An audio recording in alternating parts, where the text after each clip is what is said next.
Raamdeo Agrawal, who's joining in. Mr. Agrawal, great to chat with you. And what an interesting time to put the focus back on small and mid caps. When the market seems to have shaken off its blues a little bit, and small and mid caps, which have been in focus for valuations, are back in action. Yeah. So good morning, everybody. So, this ideation conference is the place where you can check the mood of the actual industries, what's happening in the various industries, because we'll get 30, 40, 50 companies, I think 60, 65 companies in 2 days. So it will come from all varieties of industries. So one, you can check over there what's happening there. And second, after this lull, what is this correction of 14-15% in the index? Now finally market is turning around, and so I think happy days are here again. Things are looking good. I think IPO market will open up, QIP market will open up, foreigners are buying. So I think some more activities now and lot more fireworks will happen. Okay, happy days are here again, especially for mid-cap and small-cap. That's the question, because even a month ago, they were pretty much written off. Everyone said that, stick to the large caps, valuations are not making sense. Even after a downtick of nearly 10%, valuations are not making sense. When you say happy days are here again, which are the kind of companies that you're seeing with that upside still intact? Yeah, too early to say the decided trend, but we can clearly see the financials, particularly led by banks. That seems to be the flavor of the season. And it had to happen, because what brings you for the first round up to say 25, 26,000 index? I think banks were ignored for whatever reason, credit slowdown, NPA cleanup and all those kind of things. Now everything seems to be falling in place for banks. Banks are being encouraged to give more credit. Credit flow is going to increase. Liquidity is good. Rate cuts are in offering. Balance sheets are very, very clean. I mean, except for one or two here and there, I think the credit cost is the lowest. The asset quality is the best in the history. Even for the PSU banks, I think the provisioning cover is like 80-90%. So I think this is a great time. If credit flow increases to 14-15%, I think you'll see very good return from the banking stocks, because not only there is going to be earnings growth, there is also you can buy them at reasonable price. This is the only segment where everybody agrees that though it is very large segment of the market, this whole market, for whatever reason, high quality companies, high quality banks, very clean balance sheets, and available at sub 20p. So I think this is the start of the new wave in the market, and here it is led by the banks. Mr. Agrawal, good morning and thank you for speaking to us. You've always taught us that the bottom belongs to the person who stayed invested. Now, assuming that people stayed invested and are reaping the benefits right now, would you believe this is the return of the uptick, or is it difficult to say, because the street is divided between this being a scared cat bounce versus a sustainable up move? Neeraj, who knows all these kind of things? I mean, you stay invested, remain invested. Markets have, fundamentally, this time the market doesn't have a problem of earnings crisis. Right. Earnings remain stable. Okay, it grew a little slower than the trajectory growth rate. Say, we were expecting about 12 to 15% kind of growth. The growth turned out to be 5-6%. But per se, the earnings remain solid. It is a multiple which is a problem. So multiple was said 23, 24. That has come down to 20, 21. So it's much more manageable. When earnings are not there, you don't know from where the earnings will come. But multiples, I think you can be a little lower, little higher. So my sense is bulk of the correction is done, and now I mean, have we hit the bottom and it cannot go down? I mean, a lot of geopolitical things are there. April 2 is becoming a big watch day for the global equity markets. What is going to come out from US, we don't know. So I think we are going to have a lot of these kind of big ticket events which are going to come. But on the whole, I think Indian markets, Indian corporates have shown resilience, and I would think that broadly next year's earnings are not going to be impacted by whatever comes on April 2nd. So, and then even the US market guys, they are sitting on cash, a lot of cash, and they would like to diversify a little bit. So my sense is that we are, on the whole, we are in a slightly warm environment for the time being. And Mr. Agrawal, I'd love to know about what excites you in the conference as well. But just before that, one more macro question, sir. If the US investor wants to diversify, you've always said that don't bet against India. I'm guessing that mantra still remains the same. But now, in 2025, we have a reinvigorated China, and we have a European economy which is putting capex to work. So are the options many for a global investor to invest currently?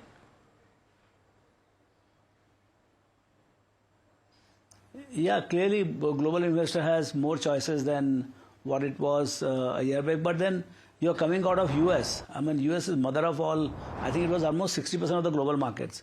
So at 62 trillion, you are, 50-60% of the global markets. Of that, if you take the money off the table, because see, US is also rock solid in terms of corporate performance.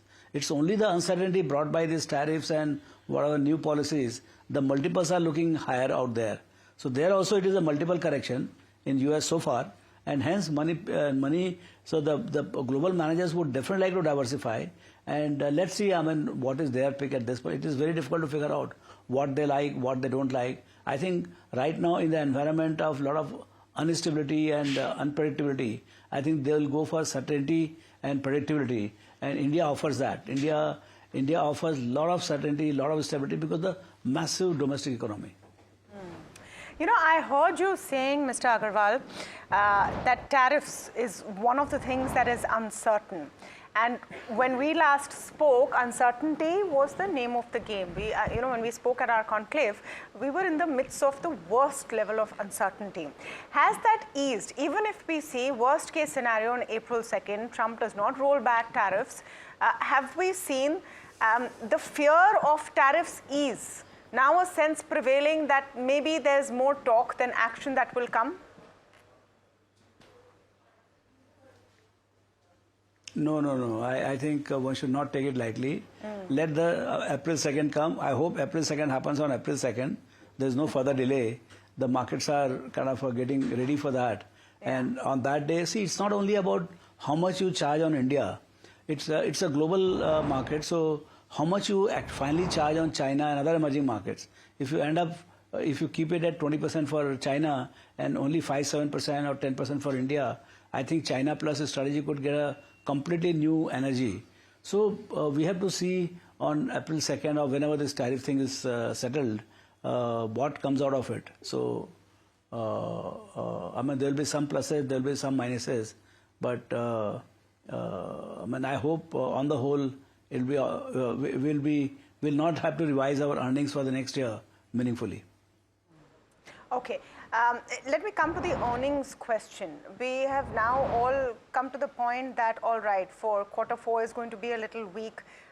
By the next 2 quarters, are we going to start seeing the pickup from FY27? Is that something that the markets will start discounting, is my point, where, all of the impact of the action in the last 3-4 months starts showing effect, whether it's tax cuts in people's banks, whether it's capex spend, whether it's the overhang of an election cycle easing.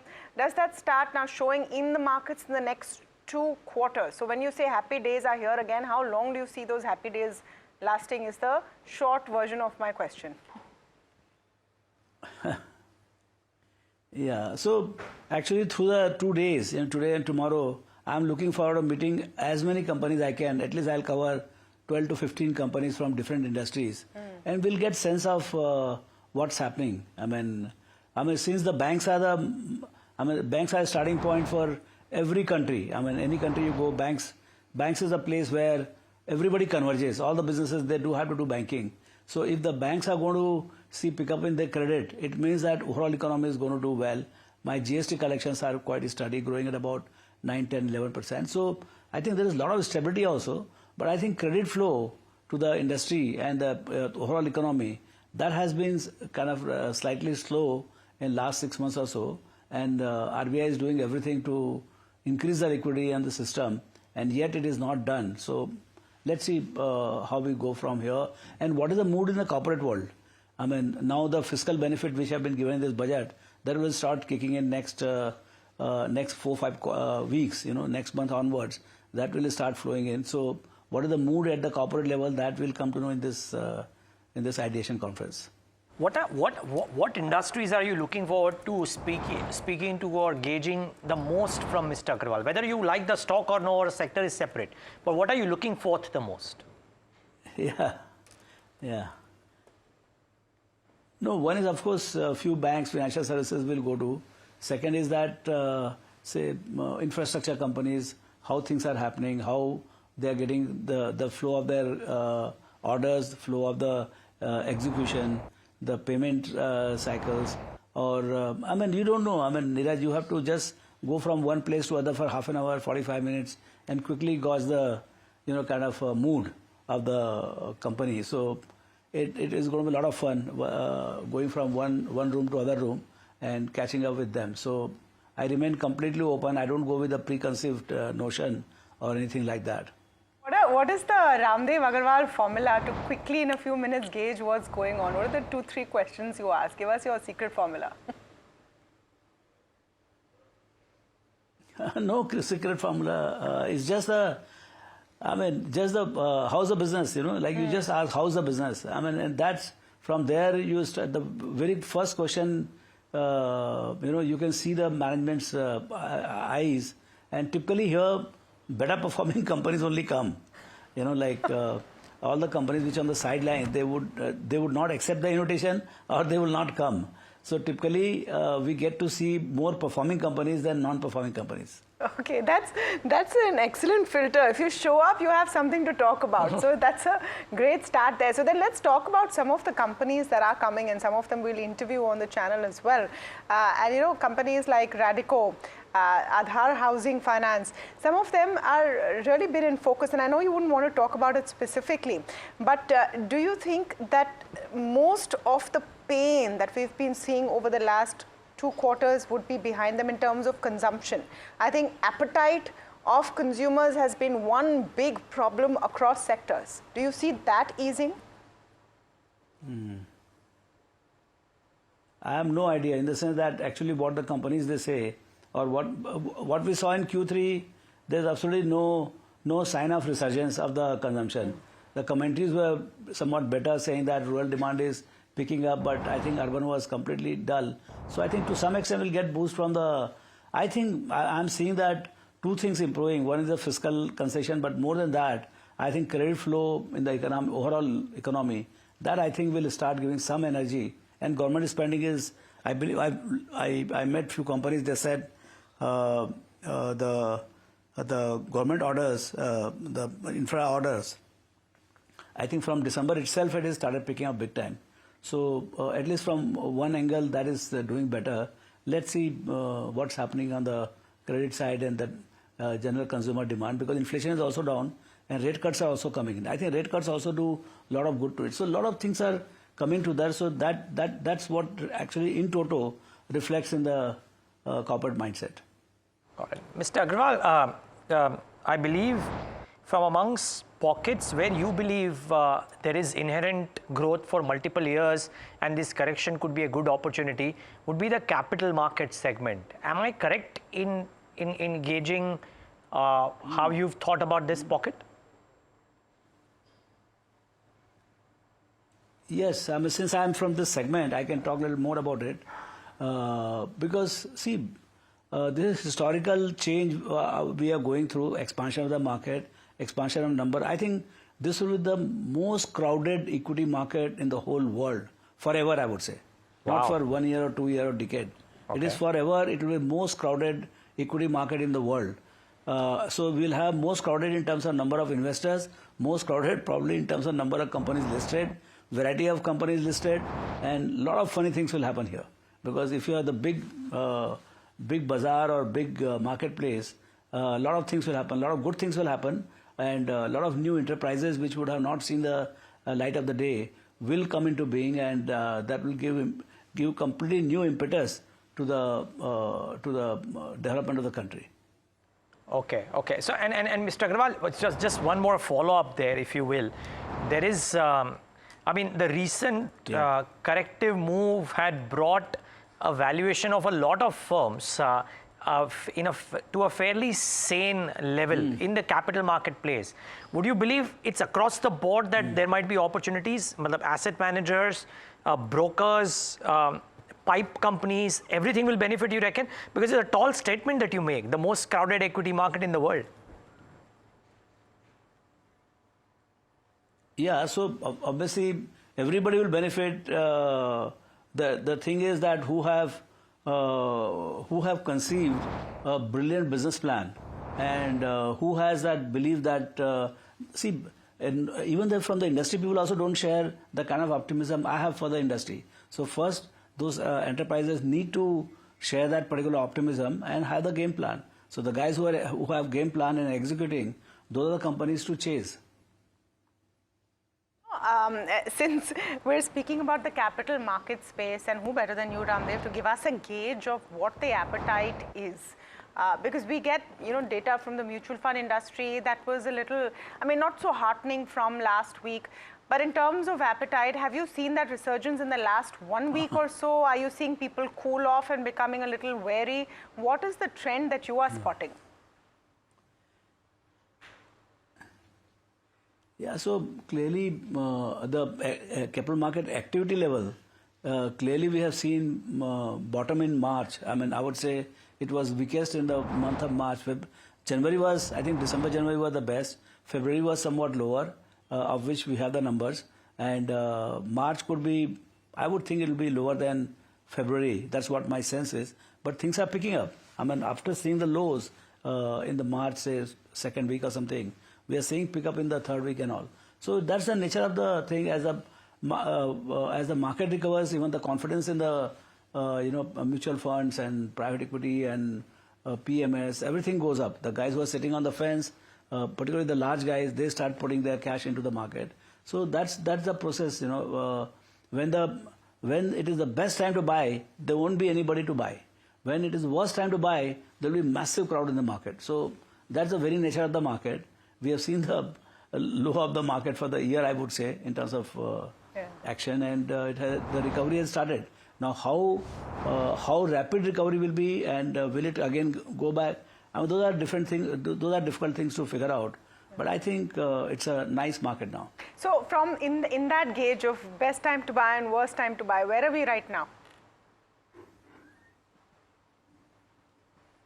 We are closer to the best time to buy. Okay. Okay. And in terms of what you like, you already talked about financials. Are you liking NBFCs? Are you liking large private banks? Apart from financials, are you going to look at more capex, push, impact stocks? Just give us a sense of what Raamdeo is liking right now. Yeah. No, I don't pick stocks because I don't buy directly. I buy only my own mutual funds. So these questions should be directed to the practitioners of day-to-day stock picking. No, I'm not doing that. Yeah. But I can broadly see, so I can't talk about, first thing is, actually I'm not on top of any of the stocks which I can say that, here you should buy. So let's leave stocks out of it. Let's leave stocks out of it. Quick commerce. Let's leave stocks out of it. In terms of what sectors, for example, is quick commerce still as hot? Is autos looking a little painful because we don't know if Tesla's coming in and what's happening? That kind of a sense. No,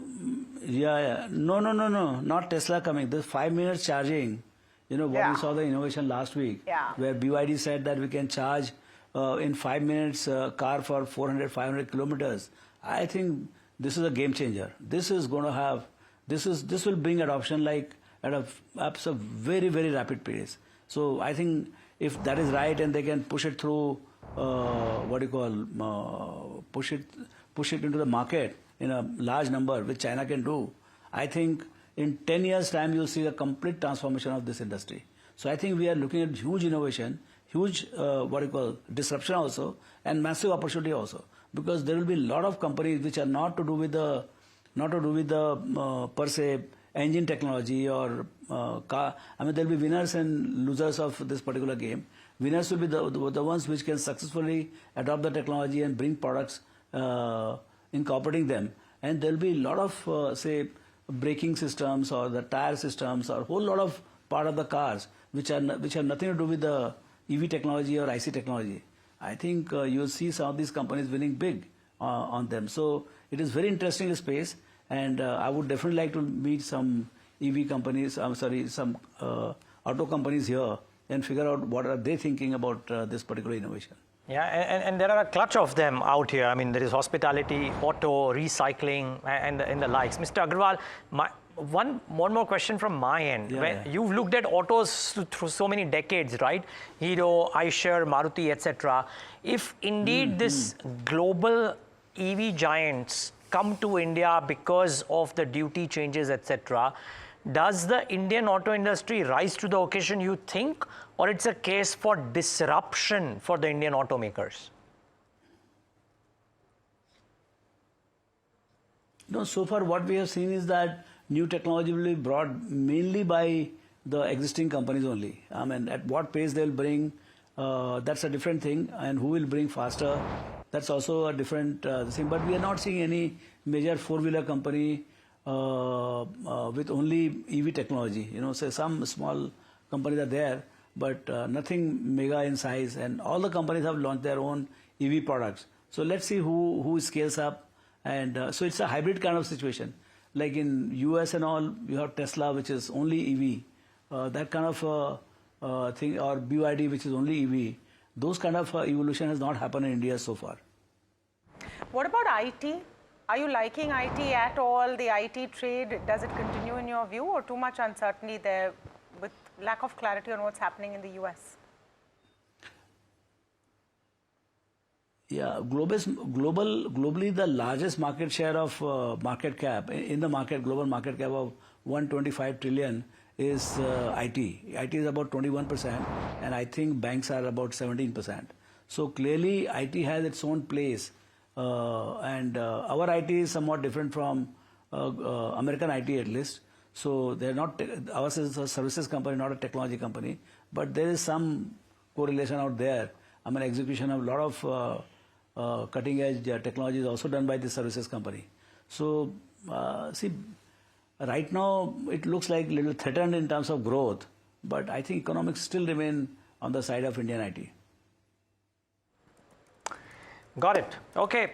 Mr. Agrawal, lovely talking to you, and all the best with the conference. I'm sure it'll be a riveting set of conversations. So, but thank you so much for sharing these insights with us.